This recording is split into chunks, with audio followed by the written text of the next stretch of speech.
ब्रह्ममुरारिसुरार्चितलिङ्गं निर्मलभासितशोभितलिङ्गम्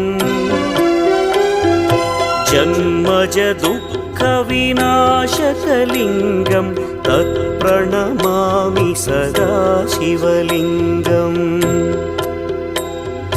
देवमुनिप्रवरार्चितलिङ्गं कामदहन करुणाकरलिङ्गम्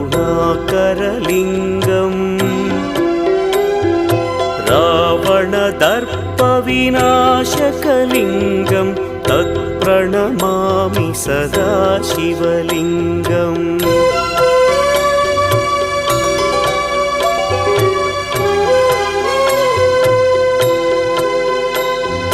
सर्वसुगन्धसुलेपितलिङ्गं बुद्धिविवर्धनकरलिङ्गम्